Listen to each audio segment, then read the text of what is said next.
ये बड़ी खबर आपको बताते हैं, चमोली से बड़ी खबर आ रही है इस समय, जहां पर मलारी हाईवे पर लाता के पास में एक बार फिर से यहां पर लैंडस्लाइड हुआ है। भारी मलबा बोल्डर जमीन पर धड़ाम हुआ है, उसकी तस्वीरें भी आप देख रहे हैं। लगातार हो रही बारिश के चलते पहाड़ों का बड़ा बड़ा हिस्सा जो है वो जमीन पर आ जा रहा है, सड़कों पर आ जा रहा है, जिससे यातायात प्रभावित हो रहा है और नुकसान पहुंच रहा है। गनीमत रही कि इस हादसे की जो तस्वीरें आप देख रहे हैं, इस हादसे के बाद किसी जान के नुकसान की जानकारी नहीं मिली है। सड़क बंद होने के चलते दोनों तरफ से यात्री फंसे हुए हैं। हालांकि हाईवे को खोलने का काम जेसीबी की मदद से किया जा रहा है। अभी आ रहा है और आ रहा हूं। नितिन सेमवाल और जानकारी देंगे, फोन लाइन पर मौजूद है चमोली से। नितिन सेमवाल, ये तस्वीरें जो हम दिखा रहे हैं बहुत भयावह तस्वीरें हैं। पहाड़ का ये बड़ा हिस्सा अचानक से सड़क पर आया है, जिसकी तस्वीरें मोबाइल फोन में कैद हुई है। ये पूरी खबर विस्तार से बताइए, और सड़क को खोलने का काम कितनी तेजी से हो रहा है?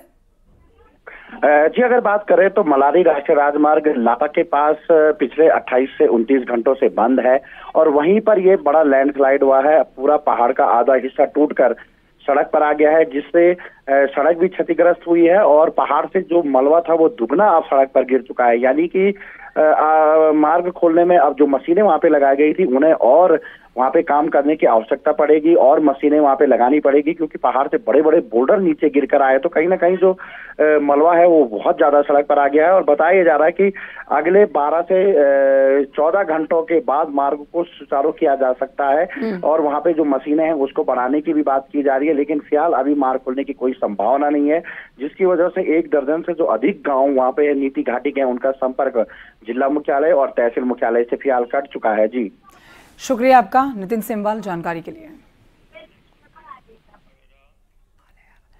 बढ़ते आगे रायबरेली से खबर, जहां पर ट्रक की टक्कर से स्कूल जा रहे साइकिल सवार एक छात्रा की मौके पर ही मौत हो गई। 2 लोग गंभीर रूप से घायल भी हुए हैं। घायल छात्राओं को जिला अस्पताल में भर्ती कराया गया है। हादसे के बाद गुस्साए लोगों ने, छात्र छात्राओं ने यहां पर रायबरेली प्रतापगढ़ मार्ग पर जाम लगा दिया। सलौन थाना इलाके में काजू जलालपुर में ये हादसा हुआ है। छात्राएं साइकिल पर सवार होकर स्कूल जा रही थी। बेकाबू ट्रक ने पीछे से टक्कर मारी। एक छात्रा की मौके पर मौत हो गई है, जबकि 2 छात्राएं घायल हैं।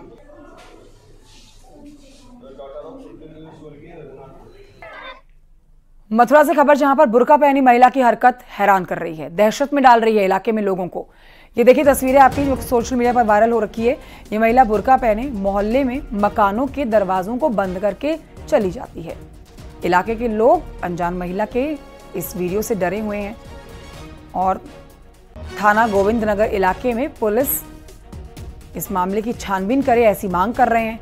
यहां पर कुछ दिनों से काला कपड़ा पहने ये महिला जो है आधी रात में गलियों में पहुंचती है, दरवाजों को बजाती है, दस्तक देती है, इसके बाद बाहर से कुंडी लगाकर दरवाजा खटखटा के चली जाती है। अब देखिए किसी के घर के बाहर जो सीसीटीवी कैमरा लगा था उसके अंदर ये तस्वीरें रिकॉर्ड हुई हैं जो हम आपको दिखा रहे हैं। चेहरा साफ नहीं दिख सकता इस महिला का, क्योंकि इसने बुर्का पहना हुआ है। कोई इसे भूत कह रहा है तो कोई इस महिला को मानसिक रूप से कमजोर बता रहा है।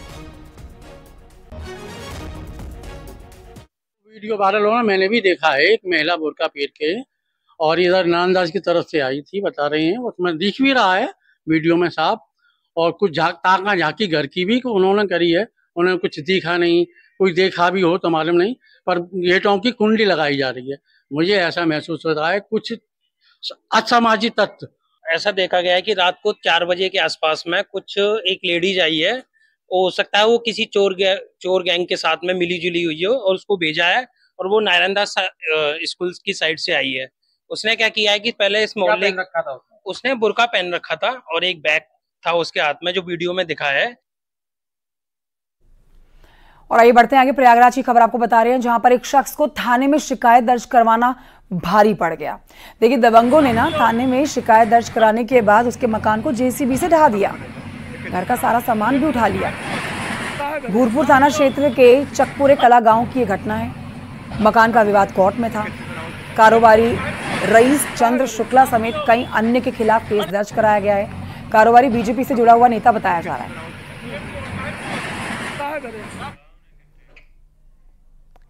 बढ़ते आगे, हापुड़ की खबर आपको बताएं, जहां पर मेरठ रोड पर स्थित दिल्ली रेलवे फाटक के अंडरपास में बारिश के कारण पानी भर गया, और पानी कुछ इस कदर भरा हुआ है कि गाड़ियों के पहिए जो है पानी में डूबकर आगे बढ़ रहे हैं।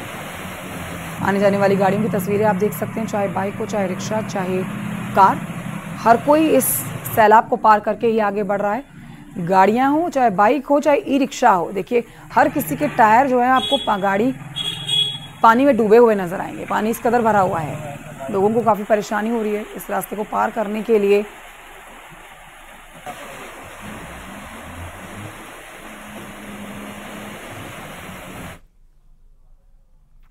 आगरा से खबर, जहां पर ताजमहल के पास दशहरा घाट पर 6.5 फीट का अजगर मिलने से लोग घबरा गए। सैर करने आए हुए बच्चों और बुजुर्गों में तो दहशत फैल गई। लोगों के आग्रह पर दशहरा घाट के पास कुटिया में रहने वाले एक पहलवान ने, जिनका नाम सुंदर दुबे है, उन्होंने इस अजगर को पकड़ा है और चंद मिनटों में उन्होंने विशालकाय अजगर का मुंह पकड़ लिया और अपनी गर्दन पर लपेट लिया।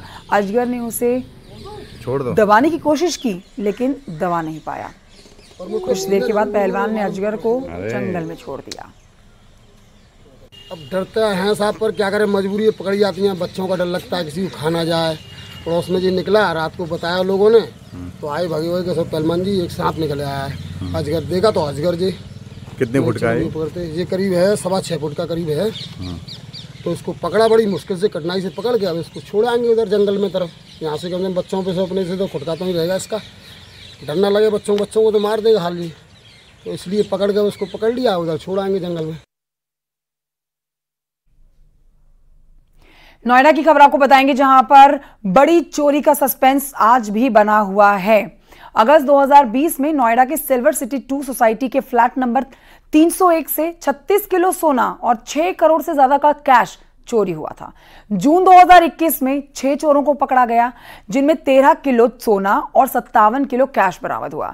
लेकिन हैरानी की बात यह है कि अभी तक इतनी बड़ी रकम का दावेदार कौन है, पुलिस इसका जवाब नहीं खोज पाई है। इतनी बड़ी चोरी का ना तो कोई शिकायतकर्ता मिला, ना कोई दावेदार मिला। देखिए रिपोर्ट।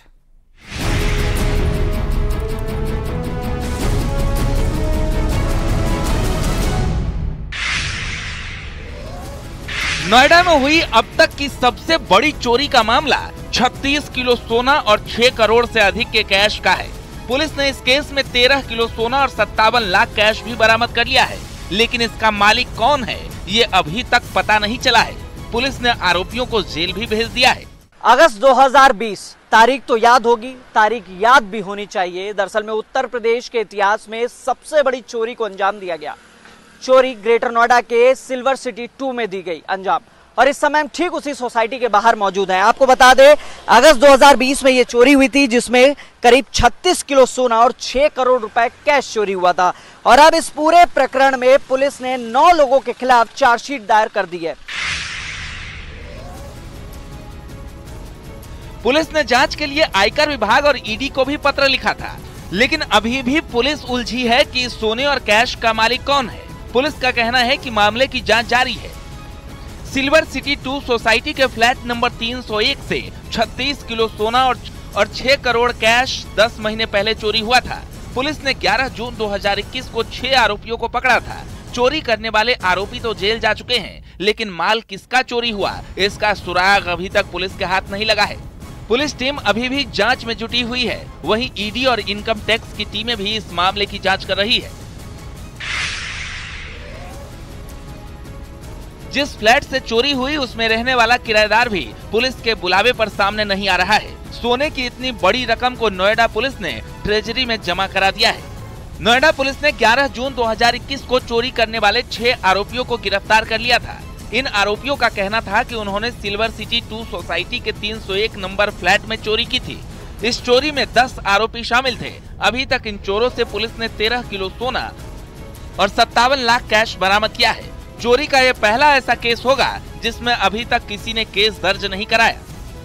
महीने बाद इसमें चोर पकड़े गए थे, जिसमें पुलिस ने रिकवरी दिखाई थी करीब 13 किलो सोने की और साथ ही 57 लाख रुपए की। फिलहाल इस पूरे प्रकरण में 9 लोगों के खिलाफ चार्जशीट दाखिल कर दी गई है। आपको बता दें, सबसे महत्वपूर्ण बात यह है, जो लगातार सवाल उठता रहा है, आखिर ये सोना किसका था। फिलहाल इसमें नोएडा पुलिस की तरफ से ईडी और आयकर विभाग को भी पत्र लिखे गए थे, लेकिन अभी तक वहां से भी कोई प्रभावी कार्रवाई देखने को नहीं मिली है। और सबसे बड़ी बात और अहम बात यही है कि जो पुलिस ने चार्जशीट दाखिल की है उसमें भी ये जिक्र नहीं है आखिर ये सोना और ये कैश किसका है।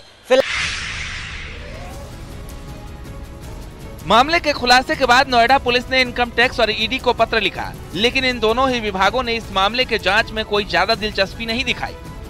वहीं नोएडा पुलिस भी इन 5 सवालों के जवाब नहीं खोज पाई है। पहला सवाल, फ्लैट से कुल कितना माल चुराया गया और वो किसका था। सवाल नंबर 2, बदमाशों ने चोरी की घटना को कैसे अंजाम दिया। सवाल नंबर 3, चोरी करने के लिए फ्लैट की चाबी कहां से मिली। सवाल नंबर 4, अगस्त 2020 की यह घटना जून 2021 तक कैसे दबी रही।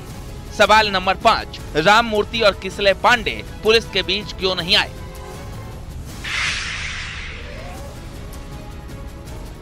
इस मामले में गिरफ्तार चोरों की अब जमानत भी हो चुकी है। पुलिस का कहना था कि सोना और पैसा किसका है और इसका मालिक कौन है ये उन्हें भी नहीं पता। इसकी सच्चाई जानने के लिए राम मूर्ति पांडे और उनके बेटे किशलय पांडे को नोटिस जारी किया गया था, लेकिन उन्होंने इस फ्लैट को किराए पर ले रखा था और उन्होंने इस सामान को अपना मानने से साफ इनकार कर दिया था।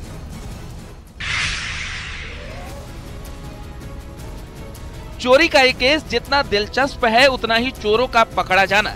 सिल्वर सोसाइटी के फ्लैट में जिन बदमाशों ने चोरी की उनके बीच माल के बंटवारे को लेकर मारपीट हो गई थी। इसके बाद पुलिस को सूचना मिली और पूछताछ की गई, जिसे सुनकर पुलिस भी हैरान रह गई। फिलहाल 9 लोगों को आरोपी बनाया गया था और 9 लोगों के खिलाफ चार्जशीट दाखिल की गई थी और वो सभी लोग फिलहाल इस समय बेल पर बाहर है। लिहाजा सवाल जस का तस बना हुआ है, आखिर इतनी बड़ी चोरी के पीछे का मकसद और साथ ही ये सामान, ये माल किसका था। कैमरामैन विपिन के साथ हिमांशु शुक्ला, न्यूज़ 18, ग्रेटर नोएडा।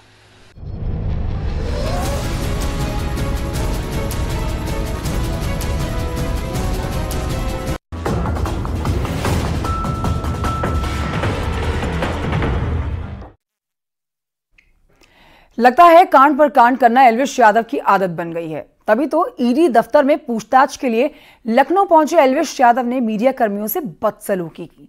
क्या है एल्विश का ये नया कांड, देखिए इस रिपोर्ट में। क्या बात हुई? साहब सुबह से हम लोग भाई तुम पे इतना टाइम है खाली तो बोल रहे हैं भैया, chill guys, chill, relax, side हटो भाई, खाना खाओ, अपने घर जाके भूखे मर रहे होगे तुम लोग, जाओ। यही है क्या आरोप पे मैं तुम्हें कहूँगा, तुम्हें कुछ काम कर रहे हैं, हट जा भाई, हम लोग अपना काम कर रहे हैं।